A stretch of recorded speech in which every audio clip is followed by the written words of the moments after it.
Salut à tous et bienvenue dans Maths à propos, épisode 54. Aujourd'hui, je suis de retour chez mon père. Qu'est-ce qu'il y a?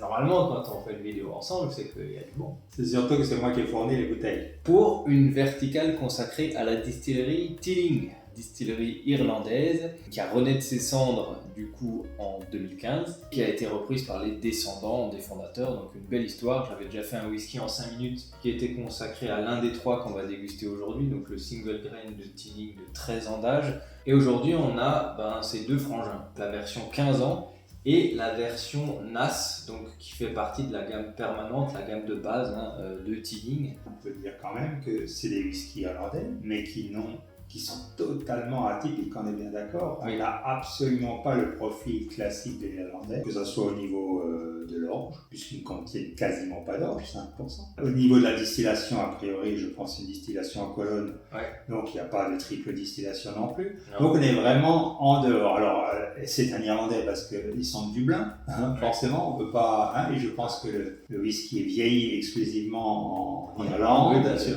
Voilà, donc il a le droit à l'appellation whisky irlandais, bien sûr, mais ça ne ressemble pas à un whisky irlandais. C'est pas un single pot still, c'est pas un whisky triplement distillé, et donc on va pas retrouver les marqueurs d'un Redbreast du sang, pas du tout, pas du tout.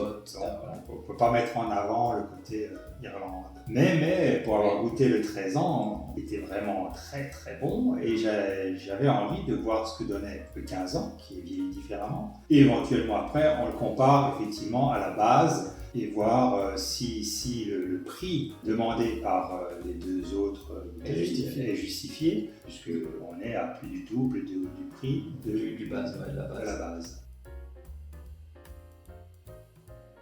Ok, on va rentrer un peu dans le détail de chaque embouteillage. La distillerie moderne de Teeling, elle a commencé à distiller en 2015, et donc la grosse différence entre les trois embouteillages, c'est que ceux-là, vu leur âge, 13 ans et 15 ans, ils n'ont pas pu être distillés, produits dans cette nouvelle distillerie. Ces deux distillats-là, ils viennent de stock que la deuxième génération au final de distillateurs Teeling avait conservé plutôt. Ils avaient eu la distillerie Cooley qui avait ouvert en 1987, et donc ils avaient repris les stocks avant de revendre cette distillerie. Les 13 et 15 ans font partie des stocks qu'ils avaient repris de la distillerie Cooley. En revanche, la base, qui est un NAS, donc beaucoup plus jeune, ils ont commencé à la produire dans la distillerie moderne de Dublin. Le premier, un NAS, donc single grain, donc on n'a pas évidemment la durée de vieillissement de ce whisky, et on n'a pas non plus la durée du finish dans des ex-fûts de Cabernet Sauvignon, donc un vin rouge californien. Embouteillé à 46 degrés d'alcool, non filtré. Non coloré, c'est pas précisé, mais on suppose pour les trois qu'ils sont non colorés parce qu'ils ont quand même des distinctions de couleurs assez nettes. Le deuxième, du coup, 13 ans d'âge, mais ça se découpe en 9 ans dans d'ex-fûts de Bourbon de premier remplissage, et ensuite 4 ans quand même dans d'ex-fûts de Bordeaux rouge, donc un finish assez marqué. On peut même plus parler de finish à ce niveau-là, c'est une partie du vieillissement, quoi. Ni filtré normalement, ni coloré, et là par contre embouteillé à 50 degrés d'alcool. Et le dernier, 15 ans de vieillissement, là le finish est beaucoup plus court puisque c'est que 1 an dans les ex-fûts de Cabernet Sauvignon, donc là blanc, on le sait, 50 degrés d'alcool, ni filtré ni coloré normalement. 14 ans en fût de Bourbon. Donc 14 ans en ex-fût de Bourbon de premier remplissage, sachant que du coup la recette est la même pour les trois, donc c'est 95% de maïs et 5% d'orge maltée. 95% de maïs, 5% d'orge maltée. Autrement dit, on est plus près, même pas d'un Bourbon, on est plus près d'un corn whisky américain. On rappelle, le Bourbon c'est 51% de maïs minimum, et un corn whisky aux États-Unis c'est 80% de maïs minimum. C'est souvent complètement. Mais c'est souvent, ouais. Mais au départ, je pense que c'était quelque chose qui a été distillé pour faire des blends. Et qu'ils ont eu l'audace de mettre en single grain. On n'a pas parlé du prix. On va parler du prix. Le NAS sur le marché français, on le trouve maximum autour de 50 €. On peut le trouver assez facilement en dessous. Et sur les sites en ligne, encore en dessous, plutôt autour de 40 €. Les deux grands frères, 13 et 15 ans, au moins le double, 80 €, autour de 80 € pour les sites les moins chers. Sur le marché français, c'est plutôt autour de 100 €. Oui, voilà, là où vous payez 100 € cette bouteille, vous avez payé celle à 50. Le rapport reste à peu près identique. Et le 15 ans, vous rajoutez encore 10-15 €. On est sur à peu près 100 € ici, à peu près la moitié là. Voilà, donc on s'est servi les verres, on va les laisser un petit peu aérer, s'oxyder à l'air. En attendant, 2-3 petites précisions encore. Déjà, parlons un petit peu du packaging. Bon, je le trouve très réussi, moi, que ce soit les tubes qui sont bien jolis ou les bouteilles. Voilà, donc on a pas mal de transparence qui est laissée pour qu'on voit la couleur. La bouteille, la couleur de celui qui vieillit en fût de vin rouge voilà. par rapport aux autres. Belle couleur dorée. Hein. Donc c'est pour ça qu'on déduit qu'ils ne sont pas colorés. Donc les bouteilles sont très jolies, ça respire la qualité déjà au niveau du packaging, même le NAS. Hein. Une petite chose que j'ai apprise sur une chaîne concurrente, Whisky Jason pour ne pas le nommer, qui était sur un salon de whisky en Irlande, sur la gamme de base. Lorsque le phénix est apposé à l'arrière de la bouteille, là, c'est que le whisky a été produit dans la nouvelle distillerie de Dublin, donc qui a ouvert en 2015.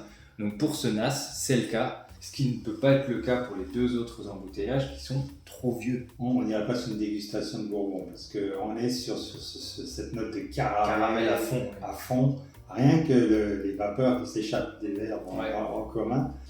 Alors, on sent ce caramel, mais pas trop agressif. Parce que sur une dégustation de Bourbon, le caramel est un peu brut. Rappelons aussi, ce qu'on n'a pas dit, effectivement, on est sur du grain, mais c'est du grain qui a vieilli. Alors que pour un Bourbon, je rappelle, c'est 6 mois minimum et 2 ans pour un straight Bourbon. Donc on est très loin du vieillissement qu'on peut avoir pour un Bourbon. Donc on est sur du grain, certes, mais là avec un vieillissement important de 13 et 15 ans. Et c'est là où va jouer et Bourbon aussi, là où ça joue, c'est que même si dans certaines distilleries ils laissent vieillir le Bourbon, ce sera toujours dans des fûts neufs.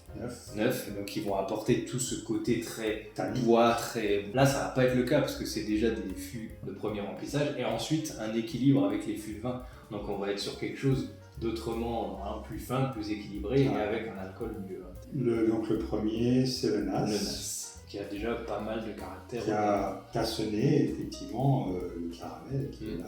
Le caramel et déjà le côté vin qu'on sent quand même un petit peu d'alcool quand même. Oui, un peu d'alcool. Alors que il est à 46, les autres sont à 50. Mais le déjà qui n'est pas désagréable. Pas désagréable du tout. Là, sur autre chose. On a déjà un côté, je dirais presque chéri, un peu bizarrement. Un côté une sucrosité au nez. On a le côté mature. Le côté mature cuir qui ressort dans le nez, avec encore quand même au fond ce côté caramel. Et on sent tout de suite un niveau de complexité supérieur. Il y a largement une différence. Le meilleur des nez. On est sur tout de suite la douceur, la sucrosité sans le côté caramel très poussé. Oui. Avec plus un côté vanille. Ce côté vanille, c'est un petit peu de fruits. Un petit jaune. Je pense qu'il ressort plus du coup parce qu'on n'a pas le côté vin rouge. Et moins d'alcool aussi. Et moins d'alcool. Le meilleur des nez. Le plus fin.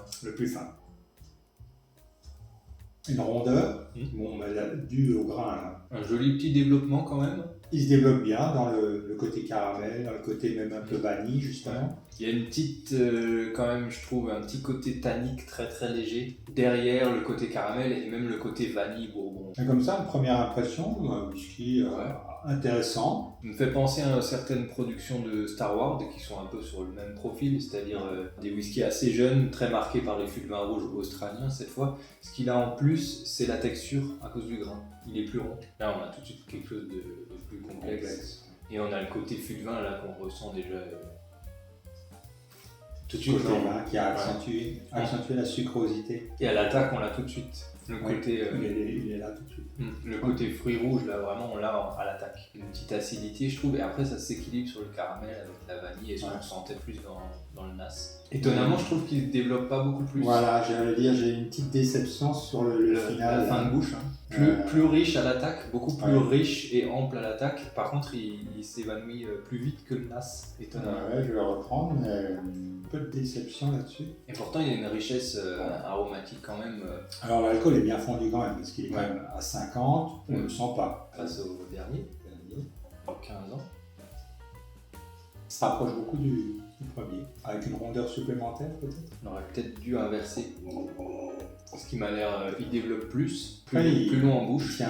Il tient plus longtemps que le premier, il tient plus longtemps que le deuxième. Intéressant quand même. très bon. Je dirais juste, effectivement, 15 ans et 10 ans de différence. Donc peut-être de complexité encore un peu. Moi, je trouvais qu'il manquait un peu de profondeur, même s'il est très Ouais. fin. C'est incontestablement le meilleur nez. Pour prendre le premier, il s'est bien amélioré. Forcément, il est manque le vieillissement, mais on est vraiment dans le même distillat. On sent bien qu'on est dans le même distillat. La même recette. La même recette. C'est plus la même distillerie. Mais oui. Mais comme je suis un peu le 15 ans, je m'attendais à un peu. Il aurait pu être un peu plus complexe, plus riche. Finalement, 3 caractères quand même assez différents.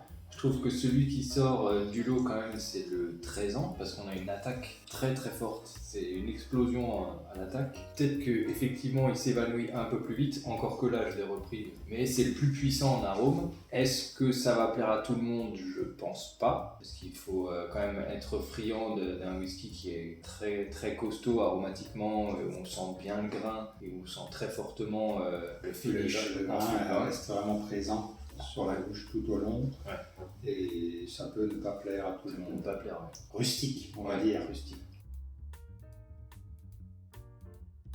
C'est un bon produit, agréable à boire. On est loin d'un single malt. Il y a quand même quelques traits qui vont rappeler le bourbon, mais c'est pas des bourbons. C'est entre le single malt et du bourbon, ça sort du lot. Franchement, c'est pas désagréable de tester d'autres choses et de découvrir ça. Merci Tilling pour avoir tenté l'expérience. Si vous avez envie de vous essayer un whisky grimpe, si pour vous le bourbon est trop monolithique, essayez le Tilling. Mais je vous conseillerais peut-être, selon mon avis, de commencer par le Tilling, le NAS, qui va vous coûter bien moins cher. Pour la découverte, il suffit de vous faire une idée avec le NAS, qui est quand même représentatif de ce que vous allez trouver après dans les deux autres. La différence de prix ne justifie peut-être pas de passer sur les deux autres si vous n'avez pas apprécié celui-là. Ouais. Si vous appréciez le premier, vous pourrez après vous lancer peut-être dans le 13 qui est vraiment différent, ou le 15 qui est un niveau au-dessus, mais quand même, essayez déjà le NAS si vous avez envie. Si vous n'appréciez pas, au moins vous n'aurez rien perdu,